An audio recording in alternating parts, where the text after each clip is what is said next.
श्रीलेशदयापात्रं दीपत्यादिगुणार्णवं यतीन्द्रप्रणमं वन्दे निम्नजामादयोगीन्द्रपादरेकामं सदा सदा यत् आत्मसत्कार्यं रामाण्यमुनिं भजे श्रीनाथसमारम्भां नादयामनमध्यमाम् अस्मदाचार्यपर्यन्तां वन्दे गुरुपरम्परा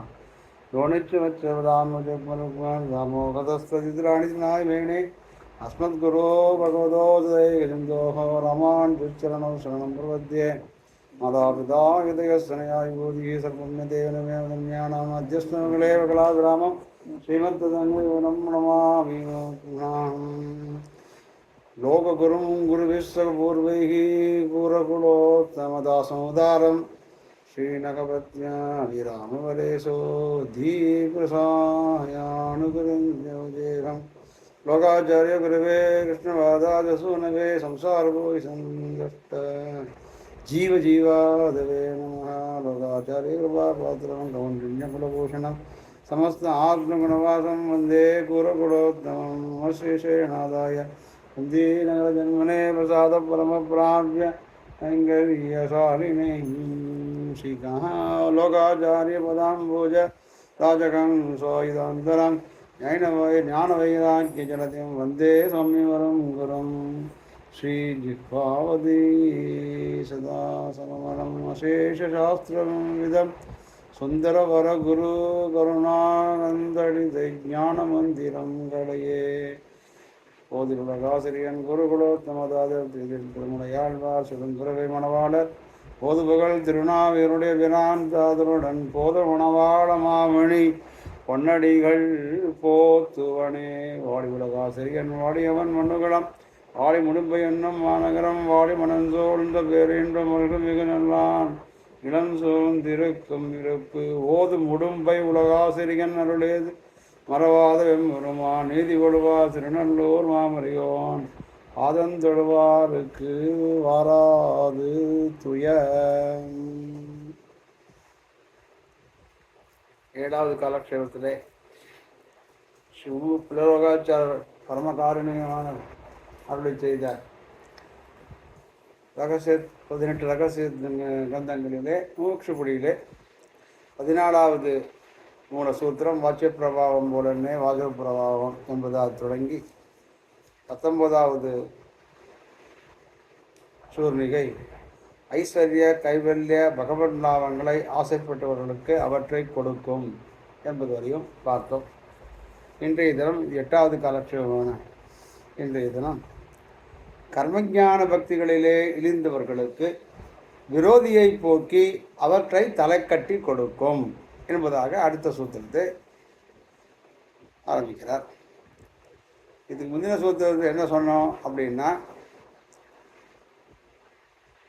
ஐகியமாயும் பரலோகிகமாயும் இருக்கும் ஐஸ்வர்யத்தையும் ஆத்ம பிராப்தி ரூபமான கைவல்யத்தையும் பரமபுருஷார்த்தமான பகவத் லாபத்தையும் யார் ஆசைப்படுறாலோ அந்த ஆசைப்பட்ட அதிகாரிகளுக்கு ஜபஹோமாதிகளாலே ஸ்வயம் சாதனமாய் நின்று இவன் அது ஒன்று ஆசைப்பட்டு அதுக்கு பிரயத்தனப்பட்டான்னா அதுக்கு ஜபஹோமங்கள் ஏதாவது பண்ணினான்னா அந்த ஜபஹோமாதிகளிலே எம்பெருமானே தானே அவனுக்கு சாதனமாய் நின்று அவ்வளோ புருஷார்த்தங்களை கொடுக்கும் என்கை. அந்தந்த புருஷார்த்தங்களுக்கு யாருக்கு என்னென்ன புருஷார்த்தம் வேணுமோ அதை அவன் சாதித்து கொடுப்பான் என்பதாக காட்டி மேலே இனி கர்மாத்தி உபாய சககாரித்துவமான இதன் வைபவத்தை அருளை செய்கிறார். கர்மஜான இத்தியாதியாலே இவன் எதில் இழிகிறானோ எதை பொருட்டு ஆசைப்பட்டு அவன் அந்த ஒரு காரியத்தை செய்கிறானோ ஜபதவாதிகள் ஓமாதிகள் எது வேணா இருக்கு. அப்போது அதிலே இவனுக்கு அதுக்கு அது தலை கட்டி கொடுக்க எம்பெருமானுடைய கிருபல் இருக்கு. அதனால தான் அதுவும் அவனது இன்னருளே என்பதாக சொல்கிறார். அதனால் மேலே சரி எந்தெந்த ஜபஹோமாதியை பற்றி சொன்னார். இனிமே மேலே இந்த ஜபஹோமாதிகளை காட்டிலும் கர்மா யோகம் ஞான யோகம் பக்தி யோகம் இதில் எழுகிறவா இருப்பா இல்லையா, அவளுக்கும் அவன் சககாரியமாக இருந்து தலை கட்டி கொடுப்பான் என்பதாக மேலே சூத்திரத்தை ஆரம்பிக்கிறார். இனி கர்மாத்தி உபாய சககாரித்துவமான இதன் வைபவத்தை அருளி செய்கிறார். கர்மஜனா கர்மஜான இத்தியாதினாலே. கர்மஜான பக்திகளிலே இழிந்தவர்களுக்கு ஒருத்தர் கர்மஞானம் பண்ணுறார், கர்மயோகம் பண்ணுறார், ஒருத்தர் ஞான யோகம் பண்ணுறார், ஒருத்தர் பக்தி யோகம் பண்ணுறார். இப்படி கர்மயோகம் பண்ணுறவாளுக்கும் ஞான யோகம் பண்ணுறவாளுக்கும் பக்தி யோகம் பண்ணுறவாளுக்கும் இவர்களிலே இழிந்தவர்களுக்கு, இவர்களிலே இழிந்தவர்களுக்குன்னா அந்த அந்த வழியிலே போயிட்டு அதை செய்கிறவர்களுக்கு அவர்களுக்கு ஏதாவது அந்த காரியங்கள் செய்யும் பொழுது வருகின்ற விரோதியை போக்கி, அதில் வாழ்க்கை விரோதி இம்ப்ளிமெண்ட்ஸ், அது தடை, அது ஏதாவது தடைகள் வந்ததுன்னா அந்த தடைகளை அந்த விரோதியை நீக்கி போக்கி அவற்றை தலை கட்டி கொடுக்கும். அவற்றை அந்தந்த அவள் எது பண்ணுறாளோ அந்தந்த சௌரியத்துக்கு இவனை எம்பெருமானை அவன் இருந்து கொண்டு அதை தலை கட்டி கொடுக்கும் என்பதாக சூத்திரம். இதுக்கு முஸ்லிமம் விசதவாக்சிகா முறையான சுவாமி மனோவாள மாமனிகளுடைய வியாக்கியானம். அதாவது கர்மயோகத்தில் இழிந்தவர்களுக்கு ஜபஹோமாதிகளாலே தன்னை சகாயமாக கொள்ளும் அளவில் கர்மயோகத்தில் இழிந்தவர்களுக்கு ஜபஹோமாதிகளிலே தன்னை சகாயமாக கொள்ளும் அளவில் அவன் கர்மயோகத்தில் ஒருத்தர் இழிகிறான் அப்படின்னா அவன் ஜபம் பண்ணுறான், தபம் பண்ணுறான், யாகம் பண்ணுறான், யஜ்யம் பண்ணுறான், ஏதாவது பண்ணும்போது அந்த ஜபஹோமாதிகளே தன்னை சகாயமாக கொள்ளும் அளவில் அப்போ என்ன பண்ணால் எம்பெருமான் சகாயம் இருந்தால் தான் பண்ண முடியும், இல்லாட்டா பண்ண முடியாது. கர்மயோக ஆரம்ப விரோதியான பாவத்தை போக்கி இவன் ஒருத்தன் கர்மயோகம் பண்ணுறேன்னு ஒருத்தன் வரான்னா அப்போ அந்த கர்மயோகத்தினாலே அந்த அது வரும்போது அவனுக்கு கர்மயோகம் பண்ணணும்னு ஒரு ஞானம் பிறந்து கர்மயோகத்தை பண்ணுறானே, அப்போது இன்னொருத்தன் பண்ணாமல் இருக்கான். அப்போ பண்ணாமல் இருந்ததுலேயும் அவனுக்கு விரோதி, இவன் பண்ணணும்னு ஆசைப்பட்டு போனால் அந்த விரோதி கழிந்தது. அப்படி கைங்கரியத்தில் அந்த ஈடுபடணும்னு ஆசைப்படுற பண்ணலாம், ஒளிவு காலம்லாம் உடனே பண்ணி வழிவிடா அடிவு செய்ய வேண்டும் ஆட்சி விதைக்கிறோம். ஆனால் யார் திருமலைக்கு போகிறது, யார் பண்ணுறது, யார் போகிறது? கொடிய விஷ வாயு, காற்று, மலை ஏறணும், இறங்கணும், அதெல்லாம் கஷ்டம். எம்பெருமானுக்கு பண்ணணும் ஆசை கைங்கரியம், ஆனால் பண்ண முடியல. ஆனால் அப்படி அந்த ஆசை இருக்கும் பொழுது அந்த ஆசையை முடிந்து அவனுக்கு அந்த ஒரு கைங்கரியத்திலே பிரவர்த்தித்தானால் அதில் ஈடுபட்டானால் அவனுக்கு என்னது அந்த விரோதியை போக்கி. அப்போ அவன் பிறப்பித்துக்காதனையும் அவனுக்கு தடை இருக்குது, அவன் பிறப்பித்து விட்டானா அவனுக்கு தடையை நீங்குகிறது. அந்த தடையை யார் ஏற்படுத்துகிறார்? அந்த தடையை எம்பெருமான் தான் ஏற்படுத்தி அவனை அந்த இடையே செய்கிறார். கர்மயோக ஆரம்ப விரோதியான பாவத்தை, இப்போ கர்மயோக ஆரம்ப விரோதினா என்ன? இவன் கர்மயோகத்தில் இழியணுமோன்னு அதில் போய் மூழ்கி அது உடன்பட்டு அந்த காரியத்தை எடுத்து பண்ணணுமோன்னு அந்த கர்மயோக ஆரம்ப விரோதி, அதுக்கு அவன் ஆரம்பிக்காதனையும் ஆரம்ப விரோதி. கர்மயோகத்தில் ஆரம்பித்து விட்டாலானால் அந்த விரோதி போய்விடும், தன்னிடையே போய்விடும். அது விரோதியை போக்கி அது யார் பண்ணுறது? அதுவும் அவனும் இல்லை, அதுவும் எம்பெருமான் தான் பண்ணுறான். கர்மயோக ஆரம்ப விரோதியான பாவத்தை போக்கி அந்த கர்மத்தினுடைய அவிச்சேத பாதகமாய்கொண்டு அந்த இப்போ காரியத்தை இழுந்துட்டான், தடை போயிருக்கு, ஒரு கர்மயோகத்திலே அவன் இழுந்து விட்டான், கைங்கரியத்திலே செய்கிறான் அப்படின்னா அப்படி செஞ்சுட்டு இருக்கும் போது அவனுக்கு ஏதாவது ஒரு செஞ்சுட்டு இருக்கும்போது ஒரு தடை வரும். அந்த தடை வராமல் அந்த கர்மத்திலே அவன் அவிச்சேத பாதகமாய் கொண்டு அவிச்சின்னமாக இருக்கணும். அது அவிச்சின்ன நித்திய ததியாராதனை கந்த காலக்ஷேபங்கள் நடக்கிறபடி அப்படின்னு மனத்து எழுதுவார் மங்களாசாஸ்திர சுவாமிகளுங்க. இங்கு அவிச்சின்னமாய் நித்திய கிரந்த காலக்ஷேபாதிகள் அவிச்சின்னம் ததியாராதனங்கள் அவிச்சின்னமாக நடந்து வருகிறது. சேவத்திற்கு பதில் போடவும், உங்களுடைய சேவத்திற்கு நீங்கள் பதில் போடவும், இங்கே எல்லாம் எம்பெருமான் கிருபையாலே அவிச்சின்னமாக தொடர்ந்து அவிச்சின்ன சப்தத்துக்கு என்ன தொடர்ந்துன்னு அர்த்தம். தொடர்ந்து என்னன்னா இப்போ ஜலத்தை வந்து மேலேருந்து கொட்டினோம்னா ஒரு காற்று அடிச்சிருந்துன்னா அது கொஞ்சம் பெரிய நீர்வீழ்ச்சியாக இருந்தால் கூட கொஞ்சம் கேப் விழுந்துடும் அதில் நம்ம பெரிய காற்று அடிச்சிருந்துன்னா.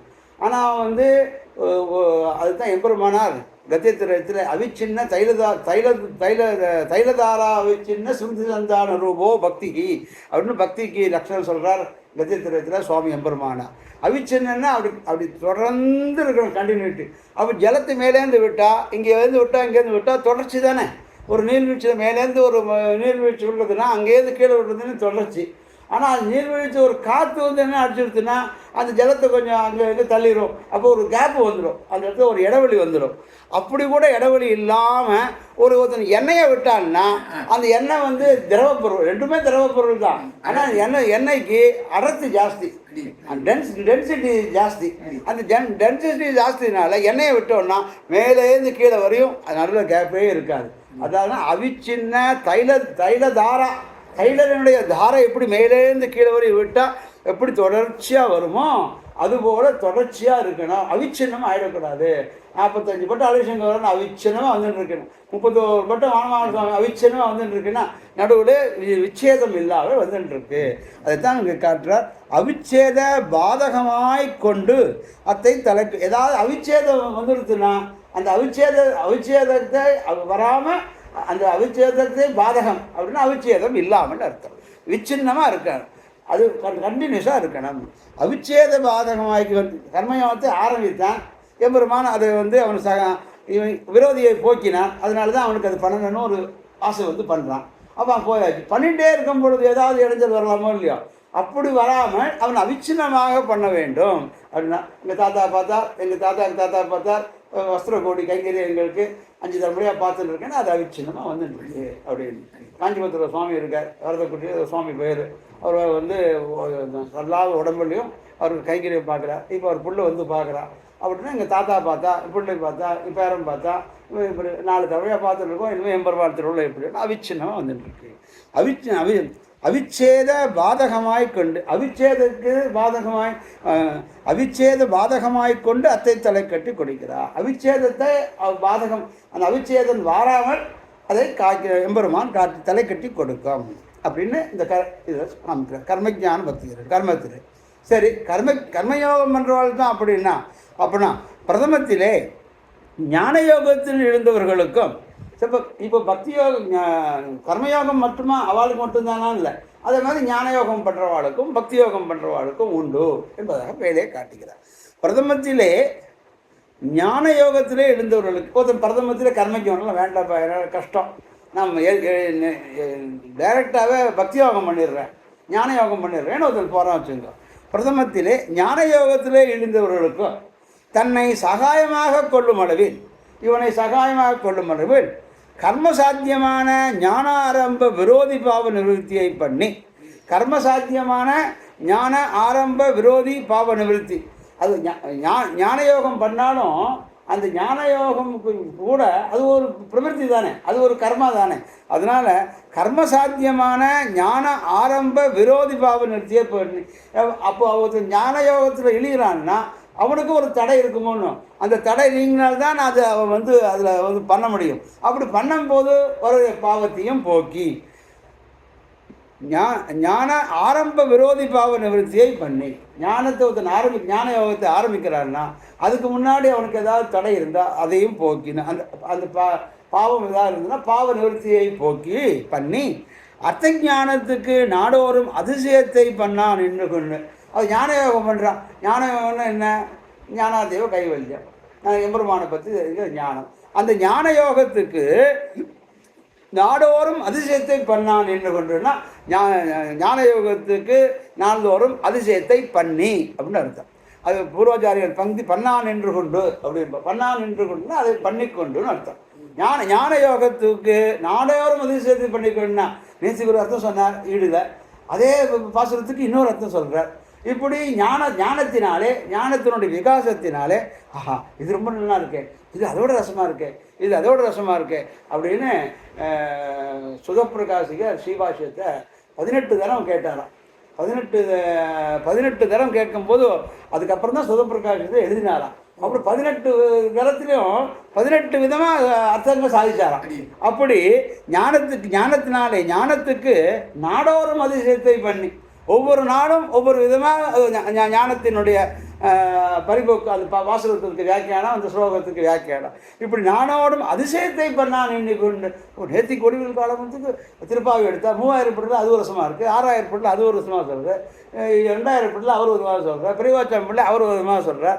எல்லாம் அவர் பார்க்கும்போது இது நல்லா இருக்கு, இதோட அது நல்லா இருக்கு, ஓ இப்படியா அப்படின்னு அதிசயத்தை பண்ணிக்கும். நாடோறும் ஒவ்வொரு நாளும் இவனுக்கு அதிசயத்தை பண்ணான் என்று பண்ணிக்கொண்டு அத்தை தலை கட்டி கொடுக்கும். பக்தி ஞான யோகத்தில் இருந்தாலும் அவன் எம்பெருமான் சகாகாரியமாக இருந்து கொண்டு அந்த ஞான யோகத்தை தலை கட்டி கொடுப்பான். அடுத்தாப்புல கர்மம் ஞானம் முடிஞ்சது. அடுத்தது பக்தி.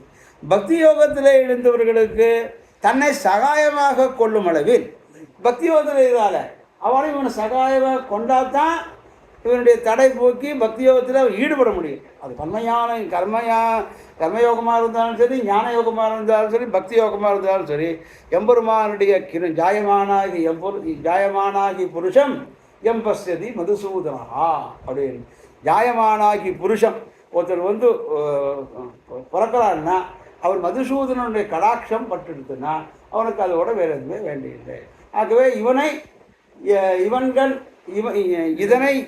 இவன் முடிப்பான் என்று ஆராய்ந்து அதனை அவன்கண் விடல் அப்படின்னா இவருக்கு என்ன காரியம்? இவர் திருவாரூர் என்ன பண்ணுவார்? எம்பெருமான் சங்கமிக்கிறார். இவர் மடப்புலிக்காரியன் என்ன பண்ணுவார்? இவர் வந்து ராயசம்காரியன் என்ன பண்ணுவார்? இவர் இப்போ பப்ளிக் ரிலேஷனில் என்ன பண்ணுவார் அப்படின்னு பார்த்து அவன் சூஸ் பண்ணி அவனுக்கு யார் கைங்கரியத்துக்கோ எடுத்துக்கொள்வான்.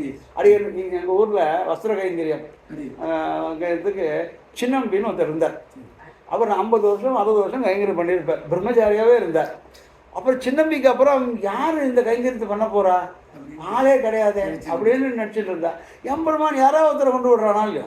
அப்புறம் இன்னொரு பிரம்மச்சாரி கொண்டு விட்டா. அவன் ஒரு 20 வருஷமாக பார்த்தா. அப்புறம் அவன் இந்த கைங்கரை வேண்டான்னு வேறு கைங்கரை, ஐயோ இதுக்கு ஆள் இல்லையே அப்படின்னா. ஆள் இல்லைன்னா மாமியோட பிள்ளையை கொண்டு விட்டார். அவன் கொஞ்சம் நாள் பார்த்தா. இப்படி அவன் வந்து நியமிச்சு அதான் அந்த தடையை நீக்கி அதில் பிரபேத்துவதற்கு அவன் அதை ஈடுபடுறான். தடை வராமல் அப்புறம் பார்த்து 40 வருஷம் 50 வருஷம் காலம் ஒரு வஸ்திர கைங்கரியம் பண்ணணும்னா அப்போ எவ்வளவு தடையெல்லாம் இருந்திருக்கும். அந்த தடையெல்லாம் போக்கி தானே அவள் கைங்கரியம் பண்ணியிருப்பான். இப்படி அத்தை தலை கட்டி கொடுக்கும். கர்மயோகத்தில் இருந்தவர்களுக்கும் சரி, ஞான யோகத்தில் இருந்தவர்களுக்கும் சரி, பக்தி யோகத்தில் இருந்தவர்களுக்கும் சரி.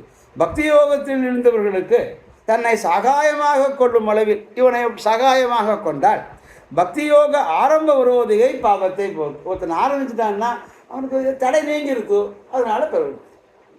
சரீரத்தை விட்டாச்சுன்னா விடுதலை, சரீரத்தையும் பந்தம், சரீரத்தை விட்டாச்சுன்னா விடுதலை விடுதலை விடுதலை அப்படிங்கிறான். அதே மாதிரி பக்தி யோகத்தில் இழுந்தவர்களுக்கு தன்னை சகாயமாக கொள்ளும் அளவில் பக்தி யோக ஆரம்ப விரோதியான இப்போ பாவத்தை போக்கு. அதனுடைய பாவத்தை போக்கினால்தான் அதில் அவன் ஈடுபட முடியும். பக்தி விவர்த்தி ஹேதுவாய் கொண்டு அத்தை தலை கட்டி கொடுக்கும். பக்தி யோகத்தை எழுந்தவர்களுக்கும் சரி, அந்த விரோதியை போக்கி அதில் அவிச்சின்னமாக அவன் கைங்கரியத்தை செய்வதற்கு அவனே அதற்கு சககாரியாக இருந்து எம்பெருமான் அருள் புரிகிறான் என்ன அத்தை தலை கட்டி கொடுக்கும் என்கை அப்படின்னு. இப்படி கர்மஞான பக்தியிலே எழுந்தவர்களுக்கு அதன் விரோதிகளை போக்கி அவற்றை தலை கட்டி கொடுக்கும் என்பதாக கூறி இஞ்சனன்றிக்கே மேலே சொன்னார். இது மூணுன்னு சொன்னார். கர்மஞானம் உள்ளவர்களுக்கும் ஞான யோகத்தில் உள்ளவர்களுக்கும் பக்தி யோகம் உள்ளவர்களுக்கும் அவள் உள்ள ஈடுபட்டால் எம்பெருமானுடைய தடையை நீக்கி அவளை ஈடுபட வைத்திருக்கிறார். ஈடுபட வைத்த அப்புறமும் கூட ஏதாவது காரியத்தில் ஏதாவது குறை ஏற்பட்டால் அதில் கொத்தைன்னா குறை, நல்ல தமிழ் சொல் கொத்தைங்கிறது. அதில் ஏதாவது ஒரு கொத்தை வருமாகி அந்த கொத்தை வாராதபடி அவனே நின்று இவனை அவிச்சின்ன ரூபமாக யாவசரீர பாதையில் அத்தனை பேசுகிறங்கே சொல்ல அவிச்சின்ன ரூபான்னா இவன் 50 வருஷம் தான் இருக்க போகிறான். எத்தனை வருஷம் இருக்கும் இருக்கிறதுனே அது செய்யறது பெருசு. அவன் ஒருத்தர் இருந்து 50 வருஷம் கைங்கரியம் பண்ணான்னா அதுவே பெருசு. ரிட்டையர் பண்ணால் அதான் எங்கள் அப்பா சொல்லுவார், ஆஃபீஸ்லாம் வேலை பார்த்தா 60 வருஷத்தில் போக சொல்லுவான், 50 வயசில் போக சொல்லுவான். மடத்தில் கைங்கரியம் பண்ணால் யாவத் சரீர பாதம் பெருமாள் நமக்கு கர்ணகங்களை சக்தியை கொடுக்கறதுலையும் இங்கே 80 வயசு 90 வயசு ஆனாலும் நம்ம கைங்கரியம் பண்ணலாம் அப்படின்னு சொல்லுவார். அதே மாதிரி அப்படி அவனே அந்த அதில் பிறப்பித்து அது விரோதியை போக்கி அவிச்சின்ன ரூபமாக அங்கே கைங்கரியத்தை அவன் தலை கட்டி கொடுக்கும், அவற்றை தலை கட்டி கொடுக்கும் அப்படின்னு சொல்லி இப்படி இஞ்சனன்னைக்கு மேலே இஞ்சனன்றிக்கு இவ்விதமாக இல்லாதவாறு பிரபன்னருக்கு இது செய்யும் உபகார போகத்தை அருளி செய்கிறார். மேலே பிரபத்தியிலே தொடங்கி கர்மயோகம் ஞான யோகம் பக்தி யோகம் செய்தவர்களுக்கு சரி, அதுவும் அசக்தர்களுக்கு பக்தியில் அசக்தர்களுக்கு பிரபத்தி. இப்படி இஞ்சன் எண்ணிக்கை இது மூணும் பண்ண முடியாது. நம்மளால நமக்கு அது விரோதியும் போக்கலை, நம்ம ஈடுபடவும் வைக்கலை, நமக்கு கைங்கரியமும் கொடுக்கலை. நம்ம மாதிரி போய் பொங்கலை வாங்கி சாப்பிட்டுட்டு தான் இருக்கோம், போயிட்டு வரோம், அதனால சாப்பிட்டுட்டு இருக்கோம் அப்படின்னா அப்படி இதில் படாதவர்களுக்கு இஞ்சன் எண்ணிக்கை பிரபன்னருக்கு பிரபன்னர்களுக்கு பிரபத்தி செய்தவர்களுக்கு இது செய்யும் உபகார வகைத்து. சரி, அப்போது கர்மஜான பக்தி யோகம் உள்ளவர்களுக்கு தான் இது காரியகரம் ஆகுமோ இந்த மந்திரம், திருமந்திர அர்த்தம்? அப்போ மற்றவர்களுக்கு ஆகாதோ? பிரபன்னர்களுக்கு பிரபன்னனா இருக்கா, அவனுக்கு இப்போ இதெல்லாம் இப்போ காரியகரம் ஆகாதான்னா இங்கன்னைக்கே இவ்விதமாக இல்லாமல் பிரபன்னருக்கு இது செய்யும் உபகார வைபத்து, இது மேலே பிரபன்னனுக்கு இது செய்யும் உபகாரத்தை, இந்த மந்திரம் செய்யும் உபகாரத்தை மேலே அருளி செய்கிறார் பிரபத்தியிலே என்று தொடங்கி என்பதாக. அடுத்த சூத்திரம் மூலசூத்திரம் 21ஆம் சூத்திரம். பிரபத்தியிலே இழிந்தவர்களுக்கு சொரூப ஞானத்தை பிறப்பித்து காலக்ஷேபத்துக்கும் போகத்துக்கும் ஏதுவாக இருக்கும் என்பதாக காட்டுகிறார். எப்படின்னா, ஒருத்தன் பக்தி கர்ம யோகத்தில் அசக்தன், ஞான யோகத்தில் அசக்தன், பக்தி யோகத்தில் அசக்தன் முடியாது, இல்லை கலிகாலத்தில் இதெல்லாம் முடியாது. அதனால் என்ன பண்ணார், நான் பெரியவாளே பிரபத்தியே நமக்கு காட்டி கொடுத்தார். பிரபத்தின்னா என்ன அப்படின்னா சரணாகதி. சரணாகதி தான் பிரபத்தி. சரணாகதின்னு என்ன அப்படின்னா, நாம் ஒரு ஆச்சார இடத்துல போய் நான் எனக்கு உரிய நல்ல உமக்கு உண்மை சேர்ந்தவர், எனக்கு அடியேன் மந்திரோபதேசம் சாதிக்க வேண்டும், எம்பெருமானை பற்றி நான் புரிந்து கொள்ள வேண்டும். இந்த காலம்தான் பழுதே கழுது அந்நாட்கள். அதான் இப்போது எனக்கு இந்த ஞானம் வந்திருக்கு, அடியனுக்கு சரணாகதி பண்ணி அடியனுக்கு பஞ்சசம்ஸ்காரங்களை எடுத்து அந்த பஞ்சசம்ஸ்காரம் செய்வது என்பதே ஒரு பிரபத்தி தான். அது பிரபத்தின்னு தனியாக பண்ண வேண்டாம், சில பேர் தனியாக பண்ணுறா, அது ஆச்சாரப்படி ஆகாது. பிரபத்தியிலே இழிந்தவர்களுக்கு சொரூப ஞானத்தை பிறப்பித்து, பிரபத்தியிலே ஒருத்தன் இழிந்துட்டான்னா அவனுக்கு என்ன பண்ணுறான், அவனுக்கும் அவன்தான் இவன் பிரபத்தியிலே இழியட்டம் அப்படிங்கிறதுக்கு அந்த விரோதியை போக்கி பிரபத்திலே அவனை ஈடுபடுத்தி சொல்லி அவன் ஈடுபட்டா போல அவனுக்கு அதில் அவிச்சின்னமாக இருக்கும்படி பண்ணி சொரூப ஞானத்தை அவனுக்கு பிறப்பித்து, அவனுக்கு யானையே என்னை அறியலாதே, என்ன நான் யார் நீ யார் என்ன அதெல்லாம் தெரிஞ்சு கொண்டு பிறப்பித்து காலக்ஷேபத்துக்கும் போகத்துக்கும் எதுவாக இருக்கும் அப்படின்னு என்ன பண்ணோம்னா அவனுக்கு பிரபத்தியிலே இழிய வைத்து ஈடுபட வைத்து அவனுக்கு பிரபத்திலே இருந்தவர்கள் என்ன பண்ணுவார்கள், காலக்ஷேபம் பண்ணுவார்கள். காலக்ஷேபம் பண்ணால் என்ன பலன் கிடைக்கும்னா போகம் கிடைக்கும். என்ன போகம்னா அது ரச ஆஸ்வாதமே ஒரு போகம். எப்போ இப்படி சாதிச்சிருக்காரு, இப்படி சாய்ப்பார் அப்படின்னு சொல்கிறது அந்த காலக்ஷேபத்தில் தான் கிடைக்கும், மற்றதில் கிடைக்காது. காலக்ஷேபத்துக்கும் போகத்துக்கும் ஏதுவாக இருக்கும். அந்த காலக்ஷேபம் பண்ணுறதுனால அந்த அர்த்தஞானத்தினாலே வருகிற ஒரு போதம், அதனாலே வருகின்ற ஒரு ரச ஆஸ்வாதம், அதனாலே வருகின்ற ஒரு ஆனந்தம், அந்த போகத்துக்கு ஏதுவாக இருக்கும். எது ஏதுவாக இருக்கும், இந்த பிரபத்தி ஏதுவாக இருக்கும் என்பதாக காட்டுகிறார். இப்படி அதான் மேலே வியாக்கியானம். அதாவது கீழ் சொன்னவை போலே, கீழ் சொன்னவை கர்மஞான பக்தி, கீழ் சொன்னவை போலே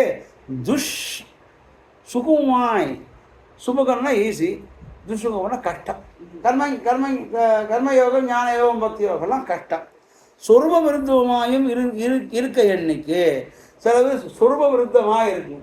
பிரபத்தியிலே இருக்கும்போது அது கர்மயோகம் இது. அதாவது அர்க்கே மதுவிந்தேதே கிமர்த்தம் பர்வத கமனம் அப்படின்னு ஒன்று. ஒருத்தனுக்கு மலை அடிவாரத்திலே ஒரு தேன் கிடைக்கிறது. இவன் எங்கடா போகிறேன்னா நான் மலைக்கு மேலே போகிறேங்கிறான். எதுக்கு அவனை தேன் எடுக்க போகிறேன், அடே தேன் இங்கேயே இருக்கடா, இந்த மரத்தில் இந்த ஒரு கேடா இதேடா அப்படின்னா, ஓ நான் அங்கே போய் தான் எடுப்பேன்னா அவனை மாதிரி முட்டாள் யாரும் கிடையாது. இப்படி கர்மஜான பக்தி யோகத்திலே கஷ்டப்பட்டு பண்ணி கிடைக்க வேண்டியதை பிரபத்தியிலே பண்ணி கிடைக்கும் பொழுது, அடிவாரத்திலே ஒரு தேன் கிடைக்கும் பொழுது, மது கிடைக்கும் பொழுது யாராவது மலை ஏறி காலோடு சென்று கஷ்டப்பட்டு ஏறி பண்ணுவாளோ. அதனால் கர்மஜான பக்தி யோகங்கள்லாம் கஷ்டம். அது கொம்புத்தேன்னு சொல்லுவாள். கொம்பு தேன் கஷ்டம் கிடைக்கிறது. அதுபோல இது கீழே கிடைக்கிற மது எடுத்துக்கொண்டு வந்து நிற்பானை போல பிரபத்தியில் ஈடுபட்டவர்கள் என்பதாக சொரூப விருத்தமாயும் இருக்க எண்ணிக்கை. இது சொரூப விருத்தம் அல்ல. பிரபத்தி சொரூப விருத்தமா, கர்மஜான பக்தி யோகம் பண்ணி, அது கர்மயோகம் பண்ணி அப்புறம் ஞான யோகம் பண்ணி அப்புறம் பக்தி யோகம் பண்ணி அப்புறம் பிரபத்தியிலே இழியினான். ஒவ்வொரு ஸ்டெப்பு, அந்த ஸ்டெப்பு அன்றைக்கி சொரூப விருத்தமாக நேராக நான் பருவத்திலே போயிட்டா 1ஆம் கிளாஸ் படிக்காமல் 10ஆம் கிளாஸ் படிக்க வந்தேன்னா அப்போ சொரூப விருத்தம் அப்படின்னா அது எப்படி சாத்தியமாகும்? அப்போ சொரூப விருத்தமாகுமே அப்படின்னா சொரூப விருத்தமுமாய் இருக்க எண்ணிக்கை அது சொரூப விருத்தம் இல்லை. ஏன் இல்லைன்னா அது கஷ்டம் பண்ண முடியாது. அதனால் பக்தியில் அசக்தர்களுக்கு பிரபத்தி என்று சொருப விருத்தமாக இருக்க எண்ணி சொருப விருத்தமாக நேரம் பிரபத்திலே கர்மஞான விருத்தமும் தெரிஞ்சாலும் அது எப்படி பண்ணணும்னு தெரியாது. பண்ணினாலும் அதுக்கு பல யுகாந்திரங்கள் பல வருஷங்கள் ஆகும். இந்த ஜென்மத்தில் முடியாது.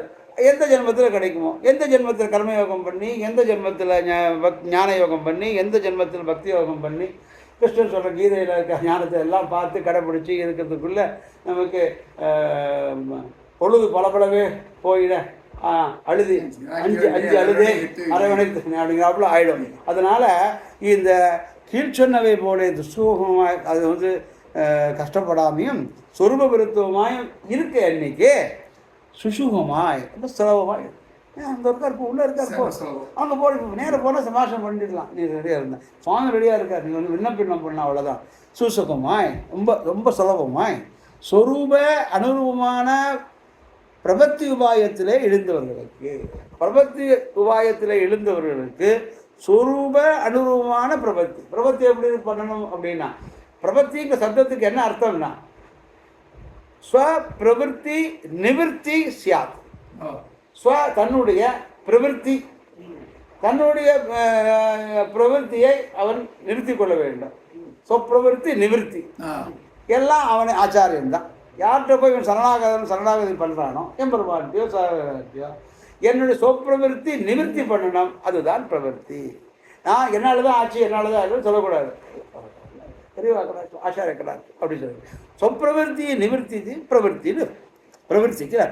பிரபத்திக்கு லட்சணம். அப்படி தது அனுரூபமான பகவத் பாரதந்திர ரூப ஸ்வரூப ஞானத்தை விசதமாக பிறப்பித்து இப்படி சொரூப அனுரூபமான பிரபத்தி விபாகத்தில் எழுந்தவர்களுக்கு என்ன கிடைக்கும் அப்படின்னா, தத் அனுரூபமான அவன் பிரபத்தியிலே ஒருத்தர் ஈடுபட்டான்னா அவனுக்கு அதுக்கு தகுந்தா போலே பகவத் பாரதந்திரிய ரூபஸ்வரூப ஞானத்தை விசதமாக பிறப்பிக்கும். அந்த ஞானமானது பகவத் பாரதந்திரியம்னா என்ன? நான் உனக்கே நாமா செய்வோம், அதான் பாரதந்திரியம். நான் உனக்கே உரியவன், மற்றவர்களுக்கு இல்லை. அப்படி பகவத் பாரதந்திரிய ரூப ஸ்வரூப ஞானம், அதான் சொரூப ஞானம். சொரூப ஞானம் என்ன? யானே என்னை அறியலாது, நானே என் உடமையே அப்படின்னு பகவான் தான் நமக்கு இது. அப்படி பகவத் பாரதந்திரிய ரூபான சொரூப ஞானத்தை என்ன பண்ணுவான்? இருக்கு இவனுக்கு இருந்தால் கூட அதை விசதமாக பிறப்பித்து அதை இன்னும் மெழுகு புடமிடா தங்கத்தை புடமிடுமா போலே அதை அந்த ஞானத்தை அவனுக்கு புடமிடச் செய்யும். விசதமாக பிறப்பித்து அர்த்தானுசந்தானாதிகளாலே போதுபோக்குகை. அது அவனுக்கு விசதமாக பிறப்பித்துனா அப்புறம் அந்த அர்த்தங்கள்லாம் இருக்கு. அந்த அர்த்தானுசந்தானங்களாலே பொழுதுபோக்கு அர்த்தானுசந்தான பொழுது அதனுடைய அர்த்தத்தை அனுசந்தானம் பண்ணி அதிலே பொழுது போக்கணும். போக்குகைக்கு ஏதுவாய் எப்படி பொழுது போக்கணும்னா அதுக்கு ஒரு ஸ்லோகம் இருக்கு, ஞாபகம் ஒரு தடவை சொல்கிறேன்.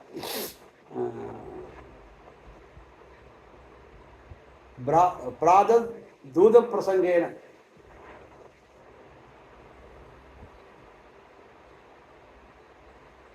प्रातद्दूत प्रसंगेन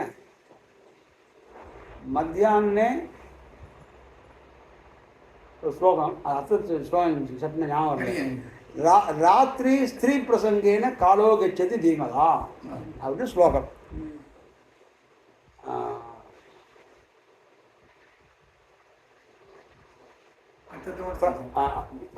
प्रातः காலங்காத்தால காலக்ஷேபாதை எல்லாம் சொல்லி பொழுது போகிறது. மத்தியானே தூத பிரசங்கேன மத்தியானம் தூதம்னா தூது போனவன்னு கிருஷ்ணனுடைய சரிதம் பாகவதத்தை அனுசந்தானம் பண்ணி அதனுடைய அர்த்தத்தை படித்து சொல்றது மத்தியானத்தை பொழுது போக்கணும். ராத்திரி ஸ்திரீ பிரசங்கேன சீதாயா சரிதம் மகத்துன்னு அந்த ஸ்ரீராமாயணத்தை சொல்லி அதனுடைய ராத்திரி பொழுது போக்கணும் அப்படின்னு இந்த ஸ்லோகம். இப்படி மூணு வேலையாக பிரித்து ஒவ்வொரு வேலைக்கும் எப்படின்னா காலங்காத்தாலே வேத இதிகாச புராண ஆழ்வார் சீசத்திலே ரகசிய கிரந்தங்களே பொழுதுபோக்கணும். மத்தியான ஸ்ரீபாகவத்திலே பொழுதுபோக்கணும். ராத்திரியிலே ஸ்ரீராமாயணத்திலே பொழுதுபோக்கணும். யார் இப்படி பொழுதுபோக்குவானா? காலோ கச்சதி காலமானது இவ்வாறு கழிகிறது. யாருக்கு? தீமதான் புத்தி உள்ளவர்களுக்கு நல்லவர்களுக்கு இப்பொழுது இவ்வாறு கழிகிறது அப்படின்னு ஒரு ஸ்லோகம். அப்படி அதே போல ஆனால் அந்த அனுசந்தானாதிகளே பொதுபோக்குக்கு ஏதுவாக. பொதுபோக்குன்னு இந்த ஸ்லோகம் ஞாபகத்துக்கு சொன்னேன். இப்படி தான் பொழுதுபோக்கணும் அப்படின்னு. प्रातः मध्याह्ने रात्रौ चौरप्रसंगेन मध्याह्ने चौरप्रसंगेन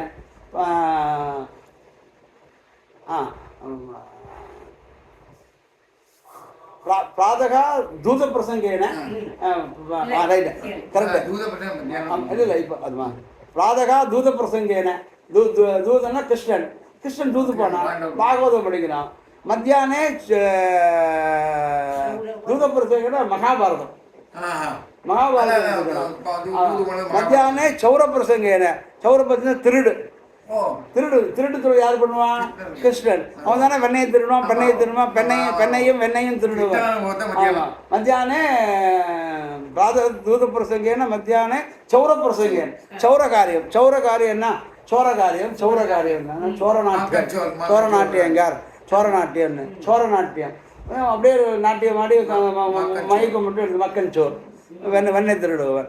அப்புறம் அதை பாகவதம் படிக்கலாம். ராத்திரோ ஸ்திரீ பிரசங்கேன காலோ கச்சது தீபம் அப்படின்னு இவ்வாறு பொழுது போக்க வேண்டும்.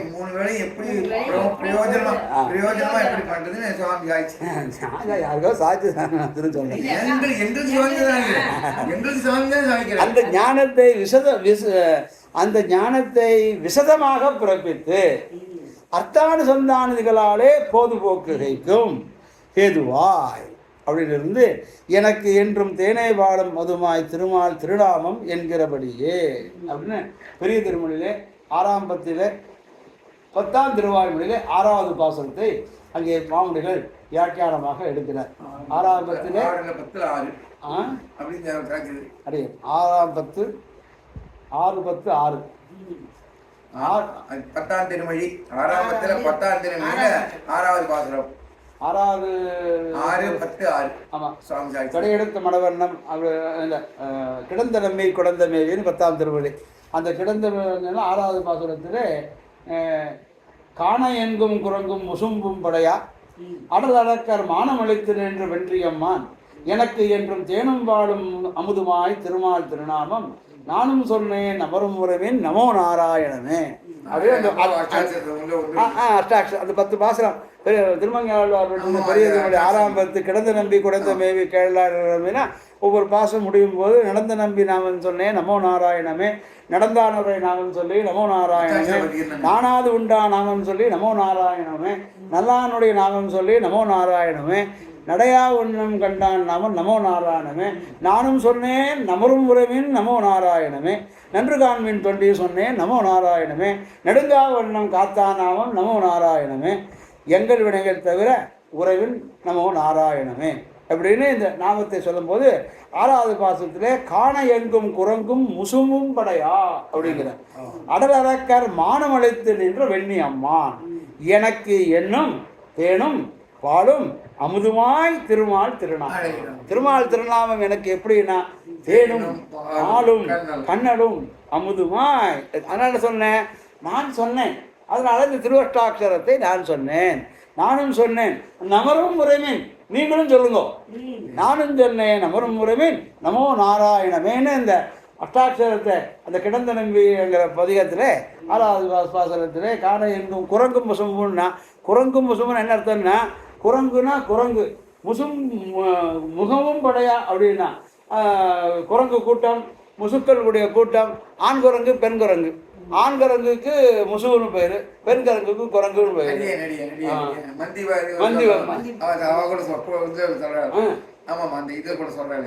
நாட்டுப்புற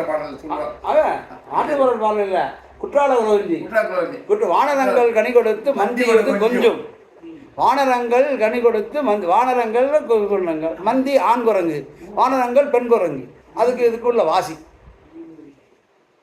வானரங்கள் கனி கொடுத்து மந்தி எது கொஞ்சம், மந்து சிந்து கனிகளுக்கு வான்கவிகள் கெஞ்சும், வானவர்கள் தானவர்கள் அப்படின்னு குற்றால குறவஞ்சியில் ஒரு பாட்டு. அந்த அதில் வந்து மந்திங்கிறதுக்கு என்ன அப்படின்னு அங்கே சொல்கிற, குரங்கு ஆண் பெண் குரங்கு, மந்தி என்றால் ஆண் குரங்கு. இந்த மாதிரி தமிழில் தான் சொல்ல முடியுமே தவிர வேறு எந்த பாஷையும் சொல்ல முடியாது. அதனால தான் ஒருத்தர் சொன்னான், தமிழ் பாஷை இருக்கும் பொழுது நீங்கள் எதற்கு வேறு பாஷை பேசுகிறீர்கள்? அது தமிழ் பாஷை இருக்க நீங்கள் வேறு பாஷை பேசுவது எப்படி இருக்கு என்றால், ஒரு செல்வந்தன் சென்று தான் பிச்சை எடுப்பது போல அப்படின்னு கணியிருப்ப அதே மாதிரி இப்படி இந்த பிரபத்திலே எனக்கென்றும் தேனும் பாலம் அதுமாய் திருமால் என்கிறபடியே பிரதிபாத்திய வஸ்துவை போடு. இப்படி எதுன்னு நமோ நாராயணம், இந்த சப்தங்கள், இது வாட்சியமான சப்தங்கள், இதுக்கு யார் வாச்சகனா உடையது? எம்பெருமான். இது பிரதிபாத்தியனானவன் எவன்? அந்த எம்பெருமான்.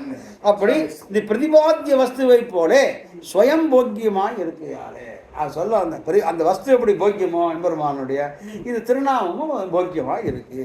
எப்படி போகத்து இருக்கும்னா போகத்துக்கும் ஏதுவாக இருக்கும். நானும் சொன்னேன் நம்மளும் சொல்லுவேன், அப்படி சொன்னான்னா அது ஒரு போகம் தானே. நானும் சொல்கிறேன்ப்பா, நீங்களும் சொல்லுங்க. எனக்கு உண்டா?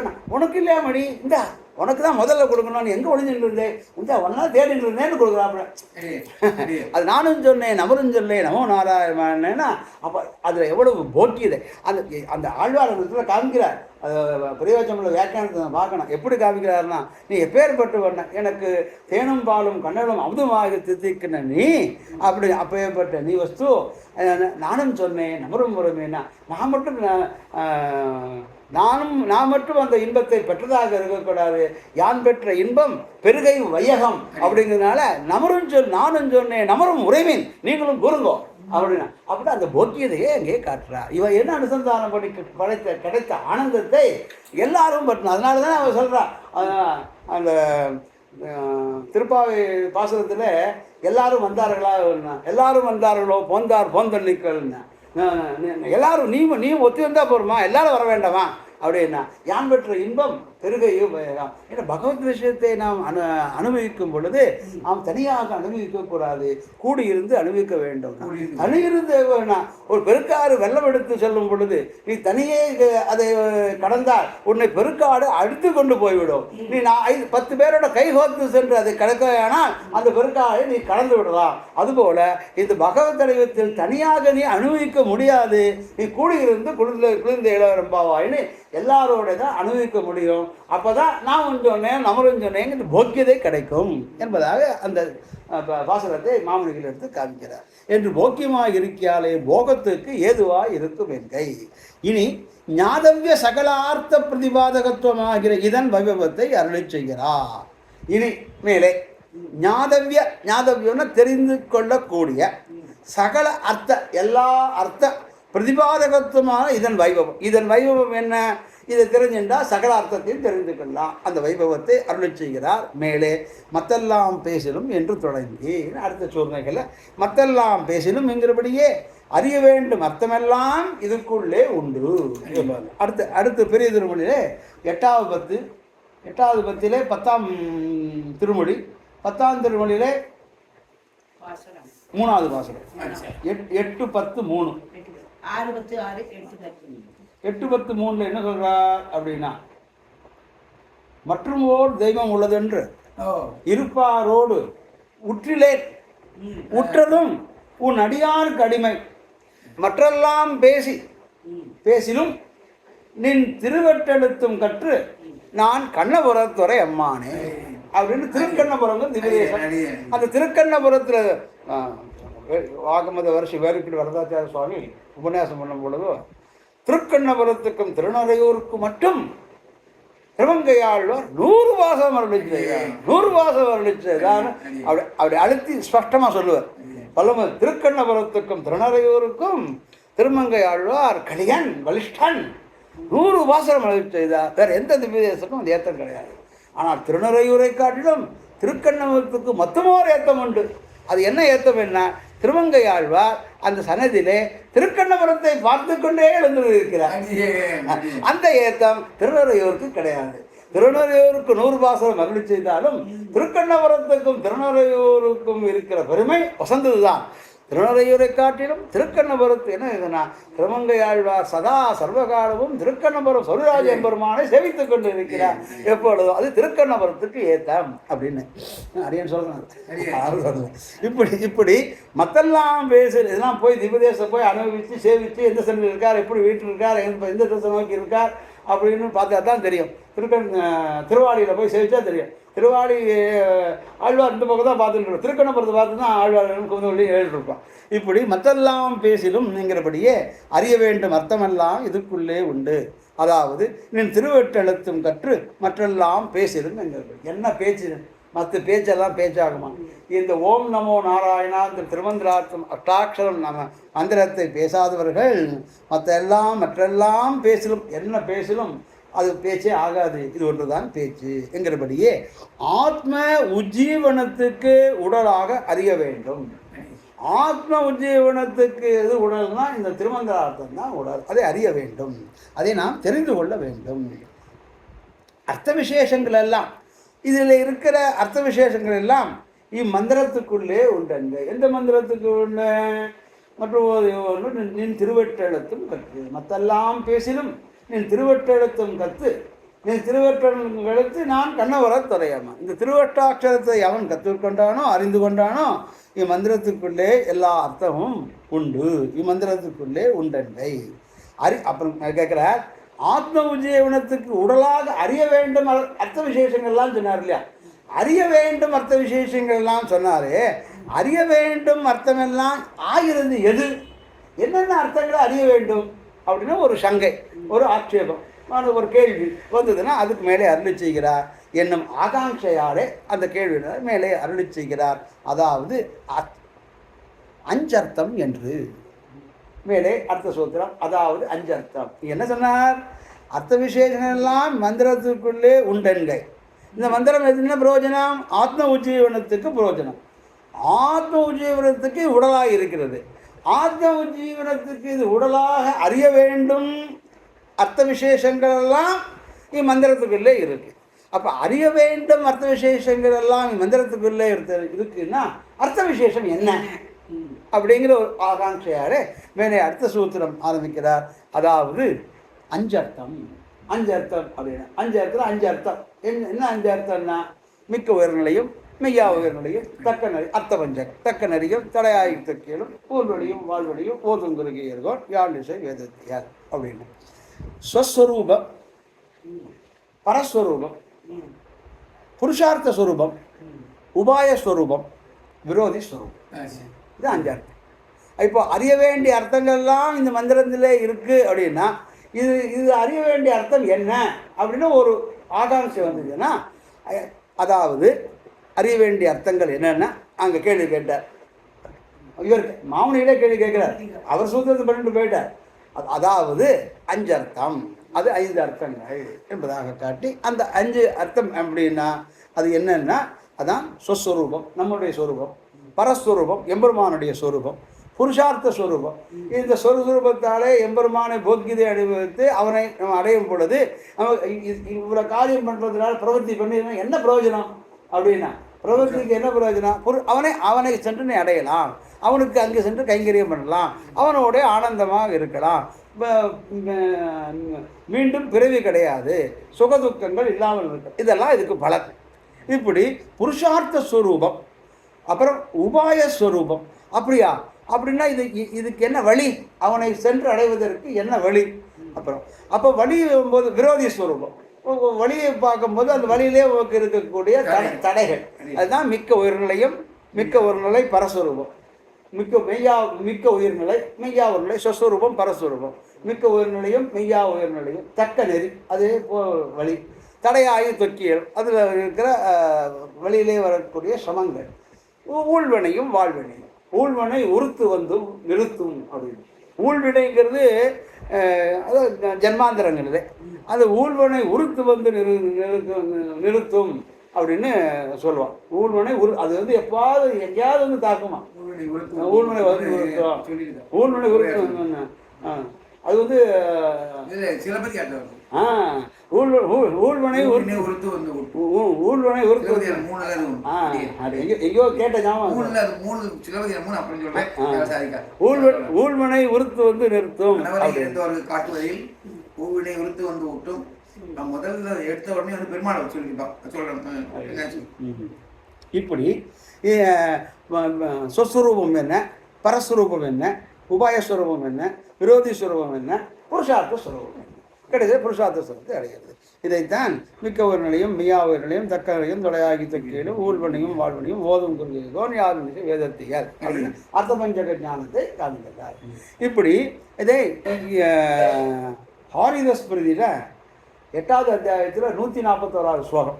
அந்த ஸ்லோகத்தில் என்ன சொல்கிறார் அப்படின்னா, பிராப்தியஸ்ட பிரம்மணோ ரூபம், பிராப்துஷ்ட பிரத்யேகாத்மனகா, பிராப்தி உபாயம் பலம் பிராப்தேஹே ததா பிராப்தி விரோதிச்ச வதந்தி சகலா வேதாக ச இதிகாச புராணாக முனையஸ்ட மகாத்மானோ வேத வேதார்த்த வேதினா.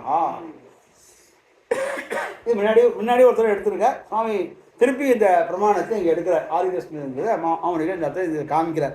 இந்த அர்த்தம் சொஸ்வரூபம் பரஸ்வரூபம் புருஷார்த்த ஸ்வரூபம் உபாயஸ்வரூபம் விரோதி ஸ்வரூபம் இதை காமிக்கும் பொழுது அந்த இடத்துல இந்த ஸ்லோகத்தை எடுத்து காமிக்கிறார். அது இதனுடைய அர்த்தம் மிக்க ஒரு மெய்யானுடைய தலையினுடைய அர்த்தம் தான். அதாவது அடையத்தக்க பரம்பொருளின் தன்மை, அடைவனாக ஜீவாத்மாவுடைய தன்மை, அடையும் வழி, அடைந்து பெறும் பயன், அடைவதற்கு தடை ஆகியவற்றை இதிகாச புராணங்களோடு கூடிய எல்லா வேதங்களும் வேத சப்தார்த்தங்களை அறியும் மகா புருஷர்களும் முனிவர்களும் இதையே உரைக்கின்றன. எல்லாரும் இதே தான் திருப்பி திருப்பி சொன்னதை சொல்லும் கிளிப்பிள்ளை மாதிரி எல்லாருக்கும் ஒருத்தருக்கு என்ன வேணும்னா அர்த்தபஞ்சக ஞானம் வேணும். அர்த்தபஞ்சக ஞானம் என்ன அப்படின்னா பிராப்தியஸ்ட பிரம்மணோ ரூபம், பிராப்திஷ்ட பிரத்யேகாத்மனः, பிராப்தி உபாயம் பலம் பிராப்தேகே, பிராப்தி உபாயம் பலம் பிராப்தேகே ததா பிராப்தி விரோதிஜ. இதுதான் 5. சொஸ்வரூபம் பரஸ்வரூபம், அதுக்கப்புறம் புருஷார்த்த ஸ்வரூபம் உபாயஸ்வரூபம் விரோதி ஸ்வரூபம். இது 5. இது யார் வதந்தி சகலா வேதா. வேல்குடி வரதாச்சார சுவாமி ஆரம்பிக்கும் போது இந்த ஸ்லோகத்து சொல்ல உபன்யாசமே ஆரம்பிக்கும். வதந்தி சகலா வேதா, எல்லா வேதமும் இதுதான் சொல்கிறது. வேதம் மட்டும் சொல்கிறதா அப்படின்னா இதிகாச புராணாக, இதிகாச புராணங்களும் இதைத்தான் சொல்லுகிறது. முனையஸ்ச மகாத்மானம் வேத வேதாந்தஸ்ட வேதினகா, முனிவர்களும் இதைத்தான் சொல்லுகிறார்கள். வேதமும் இதைத்தான் சொல்கிறது, வேதாந்தமும் இதைத்தான் சொல்கிறது. அதாவது அதுதான் அடையத்தக்க பரம்பொருளின் தன்மை, அடைவனான ஜீவாத்மாவின் தன்மை, அவனை அடையும் வழி, அடைந்து பெறும் பயன், அடைவதற்கு இருக்கக்கூடிய தடை ஆகியவற்றை இதிகாச புராணங்களோடு கூடிய எல்லா வேதங்களும் வேத சப்த அர்த்தங்களை அறியும் மகா புருஷர்களான முனிவர்களும் இதையே உரைக்கின்றன என்பதாக காட்டி என்கிறபடியே சகல வேத சாஸ்திரங்களும் பிரதிபாதிப்பது என்று சகல வேத சாஸ்திரங்களும் பிரதிபாதிப்பது, இந்த சகல வேதமும் இதைத்தான் சொல்கிறது. இவ்வர்த்தபஞ்சகத்தையும் ஆகையாலே இந்த அர்த்தபஞ்சக ஞானத்தை தான் சகல வேதமும் வேதார்த்தமும் இதிகாச புராணங்களும் எல்லாம் சொல்கிறது. ஆகவே இதை அறிந்து கொண்டால் எல்லாம் அறிந்து கொண்டதற்கு சமம் என்கிறபடியே சகல வேத சாஸ்திரங்களும் பிரதிபாதிப்பது அர்த்தபஞ்சகத்தையும் ஆகையாலே இந்த அர்த்தபஞ்சகத்தையும் இதைத்தான் சொல்றது, இதையும் சொல்றது. வேற ஏதாவது விட்டு போயிருந்தால் கூட எல்லாம் இது அடக்கம்னு அர்த்தம். சங்கரகமான மந்திரத்துக்கும் அப்போ இந்த அர்த்தபஞ்சகத்துக்கு சங்கரகம் எது அப்படின்னா இந்த திருமந்திரார்த்தம். திருமந்திரார்த்தம் எதை சொல்றது? அர்த்தபஞ்சகம் சொல்றது. அர்த்தபஞ்சகத்தினுடைய சங்கரகம் என்ன? திருமந்திரார்த்தம். இப்படி சங்கரகமான இம்மந்திரத்துக்கும் பிரதிபாத்தியம் இதுவே இது. இந்த மந்திரத்துக்கும் பிரதிபாத்தியமான எதுன்னா இதுவே இது. இம்மந்திரம் தான். அப்போ இந்த மந்திரம் என்ன அப்படின்னா இந்த மந்திரத்தை பற்றி சொல்றார். இந்த மந்திரம் தான், அதாவது இந்த பிரணவமான இந்த திருமந்திரம் பிரணவத்தாலே பிரத்யேகாத்ம ஸ்வரூபத்தையும் ஓம் அப்படின்னு இருக்கு. ஓம்ங்கிறது பிரணவம். அந்த ஓம்ங்கிறதுனால பிரத்யேகாத்ம ஸ்வரூபத்தை சொல்றது. நமசாலே ஓம் நமோ நாராயணாய நமஹ. ஓம் பிரணவம், பிரணவத்தாலே பிரத்யேகாத்ம ஸ்வரூபத்தை சொல்கிறது. நமசாலே விரோதி உபாய ஸ்வரூபை சொல்கிறது. நமகாங்கிறது என்னது? நமகாங்கிறது என்ன? நமகான்னு என்னன்னா, நான் எனக்கு உரியேன் அல்ல. அதான் இதம் ந மம. வேற எந்த காரியம் பண்ணாலும் இதம் ந மம, எல்லாம் அவனுடையது. அவன் சொத்தை எடுத்து அவன் களவு கொள்ளுமா ஆத்ம சமர்ப்பணம் களவு கொள்ளுமா போலேங்க. அது ஒரு பிரபத்தி பண்ணா அது ஆரணக்கு நின் பாதமே சரணாக தந்தடைந்தாங்க பார்த்து பிரபத்தி லட்சணம் நல்லா ஸ்பஷ்டமாக இருக்குது. ஆரணக்கு நின் பாதமே சரணாக தந்தடைந்தா உனக்கு ஒரு கைமா நான் உள்ளதே அப்படின்னா. அப்போ ஆழ்வார் வந்து எனக்கு இவ்வளோ கிருபை பண்ணிட்டாரே, நான் அவருக்கு ஏதாவது அம்மாத்த தேடி வந்துட்டார் இன்றைக்கி காலக்ஷேபம் கேட்குறதுக்கு, இவளுக்கு ஏதாவது பண்ணணுமே அப்படின்னு நம்ம நினச்சிட்டோமானா என்ன உடனே அவள் வந்து தடுமாறுவா. இதை கொடுக்கலாமா, அதை கொடுக்கலாமா, அது கொடுக்கலாம், இது வேண்டாம், இது நல்லா இல்லை, இது நல்லா இருக்குது, இந்த பழம் நல்லா இருக்குது, இது வாழைப்பழம் வேண்டாம், ஆரஞ்சு பழம் வேண்டாம், ஆப்பிள் வேண்டாம், பழப்பழம் கொடு, அது இருக்குது, அது இது கொடுப்போம், அதை கொடுப்போமா அப்படின்னு தடுமாறுவா போல ஆழ்வார் வந்து இங்கே வானமாமலையை அடியேன்னு சொல்ல வந்துடுறதுன்னு சொன்னப்புறம் அவர் வந்துட்டார். அவர் வந்த உடனே அவருக்கு என்ன பண்ணுறதுன்னு தெரியல. உடனே ஆத்ம சமர்ப்பணம் பண்ணிட்டார். ஆரணக்கு நின் பாதமே சரணாக தந்தொழிந்தார், உனக்கோ ஒரு கைமாறு நான் உள்ளது. அப்போ உனக்கு ஏதாவது பண்ணணுமே பிரத்யுபகாரம் அப்படின்னா ஒன்றும் பண்ண முடியலைங்கிற. அப்போ ஒன்றுமே இல்லையே கொடுக்கறதுக்கு, எல்லாம் அவஸ்துன்னா. அப்புறம் நினச்சிட்டார், சரி இந்த ஆத்ம வஸ்து இருக்கே இதை அவனுக்கு சமர்ப்பணம் பண்ணிடுவோம் அப்படின்னு ஆத்மாவை சமர்ப்பணம் பண்ணாராம். ஐயோ தப்ப சொன்னோம் அப்படிங்கிற போல இந்த எனது ஆவியும் உன்னதே. நான் என்னவோ இந்த ஆத்மவஸ்து எனக்கு நினைச்சுட்டு உனக்கு சமர்ப்பணம் பண்ண போனே, இந்த ஆவியும் உன்னை சேர்ந்தது தானே, எனது ஆவியும் உனதே. அதை போய் நான் அது வியாக்கியானத்தை வியாக்கியானம் எடுத்துக்கிறார். ஆத்மவஸ்துவை எம்பெருமானுக்கு நாம் சமர்ப்பிப்பது ஒரு பொருளை களவு கொள்ளுமா போலே. வழிப்பிள்ளையார் எடுத்து கடத்தெங்காய் எடுத்து வழிப்பிள்ளையாருக்கு உடைக்கிறா போல என்னுடைய ஆத்மாவா இந்த ஆத்மவஸ்து உன்னை சேர்ந்தது, அது நான் என்னை சேர்ந்தது எடுத்துக்கொண்டா இது களவு கொள்ளுமா போலே என்பதாக காண்கிறார். இப்படி இந்த நாராயண சப்தத்தாலே பரஸ்வரூபத்தையும் அது நமஸ்தானே விரோதி உபாய சொருபையும் நமகான்னு எப்போ சொல்லிட்டியோ இதை நான் நமகா அப்படின்னா உனக்கு அதுக்கு விரோதி போய்ட்டுருக்கு. இப்போ எனக்கு வச்சுருந்தா தானே உனக்கு வந்து பிரச்சனை. எல்லாமே எனக்கு ஒன்றுமே வேண்டாங்கும் போது அவளுக்கு கொடுத்தேன், இவாளுக்கு கொடுத்தேன், அவளுக்கு முட்டை வேஷ்டி கொடுத்தேன், சுவாமி எனக்கு கொடுக்கல, நானும் கைங்கரியம் பார்க்குறேன், நானும் மடத்துக்கு வந்துட்டுருக்கேன், நான் சம்பளம் ரோலில் இருந்தாலும் நான் தான் கைங்கரியம் பண்ணுறேன், நான் கொடுக்கல அப்படிங்கிற பிரச்சனையே ஒன்றும் வராது. ஒரு எதிர்பார்ப்பு இருந்தால் தானே பிரச்சனை. ஒரு எதிர்பார்ப்பே ஒன்றும் இல்லை அப்படின்னா பிரச்சனையே கிடையாது. அப்படி இம்மந்திரம்தான் பிரணவத்தாலே பிரத்யேகாத்ம ஸ்வரூபத்தையும் நமசாலே விரோதி உபாய ஸ்வரூபங்களையும். நமசாலே விரோதி, நமசாலே உபாயம். எது நமகா அப்படின்னால நமகா அப்படிங்கிறதுனால இது என்னை சேர்ந்ததல்ல அப்படிங்கிறதுனால அப்படின்னு ஒரு நினைப்பு வந்துடுதுன்னா உனக்கு விரோதி வந்துடுது. அந்த விரோதி இல்லைன்னா நீ இது எனக்கு சேர்ந்ததுன்னு நினச்சிக்கிற. அது என்ன சேர்ந்ததில்லை எப்போ நடக்கும் அப்போ அது விரோதினால உனக்கு நல்ல ஞானம் வந்துடுது. அந்த உபாய ஸ்வரூபங்களையும் அப்போ இது எனக்கு வழி இல்லை அப்படின்னா அப்போ நீயே தான் உபாயம். அப்போ விரோதி உபாய ஸ்வரூபங்களையும் நாராயண பதத்தாலே பரஸ்வரூபத்தையும். நாராயண சத்தம் இருக்கு இல்லையா, ஓம் நமோ நாராயண சத்தத்தாலே அவன் தானே பரஸ்வரூபம், பரமாக இருக்கிறவன், பெரிய வஸ்து, பரவஸ்து, பரம்பொருள், பரவஸ்து, பரஸ்வரூபத்தி, அவனுடைய பரஸ்வரூபத்தையும் என்ன சொல்லிருக்கு, அதில் சதுர்த்தியான பல ஸ்வரூபத்தையும் பிரதிபாதிக்க கடவதாகிறே இருப்பது. சதுர்த்தின்னா 4 என்ன, 4வது வேற்றுமை. 4வது வேற்றுமை என்ன, தமிழில் 8 வேற்றுமை. 4வது வேற்றுமை கூ பொருட்டு ஆக, நான் அவனுக்கே உடையவன், அவன் பொருட்டே இருக்கிறவன் அப்படின்னு சதுர்த்தி. நான் யாரு, நான் யாரு, அவனுக்கே, அவன் பொருட்டு இருக்கு. நீ எதுக்காக இருக்கிற, அவன் இங்கே வந்து எனக்கு சீவரமங்கலர்களுக்கு அருள் செய்து அங்கு இருந்தாய், அதனால நான் இங்கே இருக்கேன். நீ அருள் செய்து அங்கு இல்லை, நானும் இங்கே இருக்க மாட்டேன்.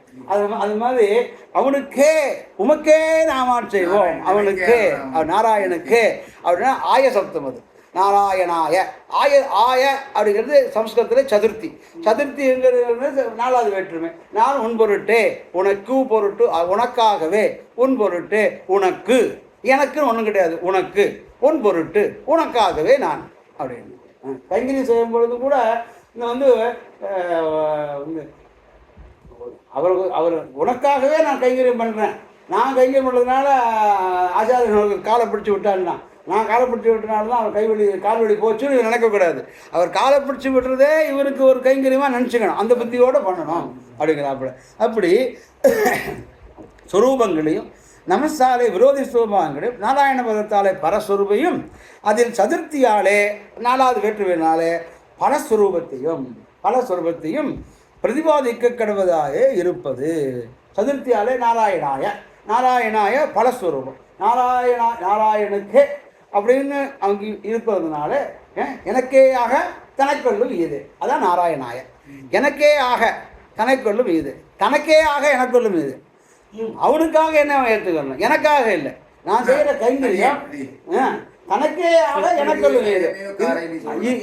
இந்த கைங்கரியம் பண்ணுறதுக்கு என்ன ஒரு இன்ஸ்ட்ருமெண்ட்டாக வச்சுட்டானே, நான் தான் அவனுக்கு போய் பண்ணுறேன்னு இல்லை. நான் ஒரு மரப்பள்ளி கைங்கரியம் பண்ணி என்ன ஒரு தோசை பண்ணி இன்றைக்கி பெருமாள் வச்சேன்னா போய் இன்றைக்கி தோசை ரொம்ப நல்லா இருக்கு அப்படின்னா அது வந்து அவன் திருவள்ளம் அப்படின்னு நான் பண்ணனால நல்லா இருக்குன்னு சொல்லக்கூடாது. தனக்கேயாக என்னை கொள்வதற்கு தனக்கேயாக என்னை கொள்வதற்கு அவன் ஆக்கிக் கொள்ள வேண்டும். தனக்கே அந்த புத்தியிலே பண்ணணும். தனக்கேயாக எனக்கொள்ளும் இது என்பதாக ஆழ்வார்க்காட்டினுடைய காட்டி இத்தால் நமசாலே ಈ ಮಂತ್ರந்தான் இந்த திருமந்திரம்தான் பிரணவத்தாலே பிரத்யேகாத்ம சுரூபத்தையும் நமசாலே விரோதி உபாய சுரூபங்களையும் நாராயண பதத்தாலே பரஸ்வரூபத்தையும் அதில் சதுர்த்தியாலே பல ஸ்வரூபத்தையும் பிரதிபாதிக்க கடவதாக இருப்பது. அது சொல்லி இந்த மந்திரார்த்த யோகத்தை அருளி செய்கிறார். அப்பேற்பட்ட மந்திரம் இந்த திருமந்திரம். அப்பேற்பட்ட இந்த மந்திரத்துக்கு எப்பேற்பட்ட வைபவம் அப்படின்னா இம்மந்திரார்த்த வைபவத்தை அருளி செய்கிறார் மேல் பூர்வாச்சாரியர்கள் என்று தொடங்கி பூர்வாச்சாரியர்கள் இதில் அர்த்தம் அறியதற்கு முன்பு தங்களை பிறந்தவர்களாக நினைக்கிறார்கள். இதில் அர்த்த ஞானம் பிறந்தபின் மறந்திலே என்கிறபடியே இத்தையொழிய வேறொன்றால் காலக்ஷேபம் பண்ணி அறியார்கள் என்பதாக அடுத்த சொல்றதை காண்கிற. நாளைக்கு பார்ப்போம். இன்னைக்கு இந்த பந்தியவாசி கர்மஞான பக்திகளே இழிந்தவர்களுக்கு விரோதியை போக்கி அவற்றை தலக்கற்றி கொடுக்கும். அதாவது கர்மயோகத்தில் இழிந்தவர்களுக்கு ஜபஹோமாதிகளாலே தன்னை சகாயமாக கொள்ளும் அளவில் கர்மயோக ஆரம்ப விரோதியான பாவத்தை போக்கி அந்த கர்மத்தினுடைய அவிச்சேத வாதகமாய் கொண்டு அத்தை தலைக்கட்டி கொடுக்கும். பிரதமத்திலே ஞான யோகத்தில் இருந்தவர்களுக்கு தன்னை சகாயமாக கொள்ளும் அளவில் கர்மசாத்தியமான ஞான ஆரம்ப விரோதி பாவனிவர்த்தியை பண்ணி அத்தை ஞானத்துக்கு நாடோறும் அதிசயத்தை பண்ணான் என்று ஒன்று அத்தை தலை கட்டி கொடுக்கும். பக்தி யோகத்தாலே இழிந்தவர்களுக்கு தன்னை சகாயமாக கொள்ளும் அளவில் பக்தி யோக ஆரம்ப விரோதியான பாவத்தை போக்கி பக்தி விவருத்தி ஏதுவாய் கொண்டத்தை தலை கட்டி கொடுக்கும். என்கை இஞனன்னைக்கே பிரபன்னருக்கு இது செய்யும் இவ்வாறு பகவத்தை அருளி செய்கிறார். பிரபத்தியிலே என்று தொடங்கி பிரபத்தியிலே இழிந்தவர்களுக்கு சொரூப ஞானத்தை பிறப்பித்து காலக்ஷேபத்திற்கும் போகத்திற்கும் ஏதுவாயிருக்கும். அதாவது கீழ் சொன்னவை போலே துசுகமாய் சுரூப விருத்துவமாய் இருக்க எண்ணிக்கே சுசகமாய் சுரூபனுரூபமான பிரபத்தி உபாயத்தாலே இழிந்தவர்களுக்கு தத் அனுரூபமான பகவத் பாரதந்திரிய ரூபஸ்வரூப ஞானத்தை விசதமாக பிறப்பித்து அர்த்தானுசந்தானிகளாலே பொதுபோக்கு வைக்கும் ஏதுவாய் எனக்கென்னும் தேனும் பாடும் முதுமாய் திருமால் திருநாமம் என்கிறபடியே பிரதிபாத்தி வஸ்துவை போலே ஸ்வயம் போக்கியமாய் இருக்கையாலே போகத்துக்கும் ஏதுவாய் இருக்குவென்கை. இனி ஞாதவிய சகல அர்த்த பிரதிபாதகத்துவமாகி இதன் வைபவத்தை அருளை செய்கிறார். மற்றெல்லாம் பேசிலும் என்று தொடங்கி மற்றெல்லாம் பேசிலும் என்கிறபடியே அறிய வேண்டும் அர்த்தமெல்லாம் இதுக்குள்ளே உண்டு. அதாவது என் திருவட்டெழுத்தும் கற்று மற்றெல்லாம் பேசிலும் என்கிறபடியே ஆத்ம உஜ்ஜீவனத்துக்கு உடலாக அறிய வேண்டும் அர்த்த விசேஷங்களெல்லாம் இம்மந்திரத்துக்குள்ளே உண்டு என்கை. அறிய வேண்டும் அர்த்தமெல்லாம் ஆகிறது எது என்னும் ஆகாங்கையாலே அருளை செய்கிறார். அதாவது அஞ்சர்த்தம் என்று அதாவது அஞ்சர்த்தம் சஸ்வரூப பரஸ்வரூப புருஷார்த்தஸ்வரூப உபாயஸ்வரூப விரோதி ஸ்வரூபங்களாகிற அர்த்தமஞ்சகமும் என்றபடி பிராப்திய பிரம்மணோ ரூபம் பிராப்துஷ்ய பிரத்யேகாத்மனः பிராப்தி உபாயம் பலம் பிராப்தே ததா பிராப்தி விரோதி ச वदन्ति सकला वेदाः चैदिकासु पुराणकाः मुनयस्य மகாத்மானோ வேத வேதார்த்தவேதினः என்கிறபடியே சகல வேத சாஸ்திரங்களும் பிரதிபாதிப்பது அர்த்தமஞ்சகத்தையும் ஆகையாலே தற்சங்கிரகமான இம்மந்திரத்துக்கும் பிரதிபாத்தியம் இதுவே இரே. இம்மந்திரம்தான் பிரணவத்தாலே பிரத்யேகாத்மஸ்வரூபத்தையும் நமஸ்தானே விரோத்யுபாயஸ்வரூபங்களையும் நாராயண பதத்தாலே பரஸ்வரூபத்தையும் அதில் சதுர்த்தியாலே பலஸ்வரூபத்தையும் பிரதிபாதிக்க கடவதாயிரே இருப்பது. இம்மந்திரார்த்த வகத்தை அருளிச் செய்கிறார் மேல் பூர்வாச்சாரியர்கள் என்று தொடங்கி கோதிலுலகாசிரியன் கூறுகுலோத்தமதாதர் தீதில் திருமலையாழ்வார் சொல்லுங்குருவை மணவாளர் ஓதுபுகள் திருநாவீருடைய பிரான் தாதருடன் போத மணவாள மாமணிகள் பொன்னடிகள் போத்துமினே. வாழி உலகாசிரியன் வாழியவன் மண்ணுகலம் வாழி உடும்பை என்னும் மாநகரம் வாழி மனம் சூழ்ந்த பேரின்பமல் குமிகு நல்லா இனம் சூழ்ந்திருக்கும் இருப்பு போது முடும்பை உலகாசிரியன் அருளேது மறவாத எம்பெருமான் நீதி வலுவா சிறுநல்லூர் மாமரையோன் காதும் தொழுவாருக்கு வாராது துயர் நம ஸ்ரீ ஸ்ரீநாதாய இந்தீரகன்மனே விசாதலம் நம பிராபிய ஐங்கரியசாலினே சிவச்சடாதிகளிச்சிராஜ சம்விஜாமாதிரமானகரியோகி பதாஞ்சமித்தம் சுத்தியந்தயுக்த சுகபோத சம்பிரவீணம் ரமாஞ்சம் திவரம் குருமாஸ்ரயாமக சிவச்சடார் எதிராஜ கிருபாலவம்பம் சௌமியோபயந்திரகணாத்திருந்திரகத்தம் வேதாந்தயுக்தம் சதீகரண பிரவீணம் ராமாஞ்சம் திவரம் குருமாஸ்ரயாமக. ஆழ்வார் எம்பெருமான லோகாச்சாரியா ஜியத் ஜியத் ரொடியிலே சரணம்.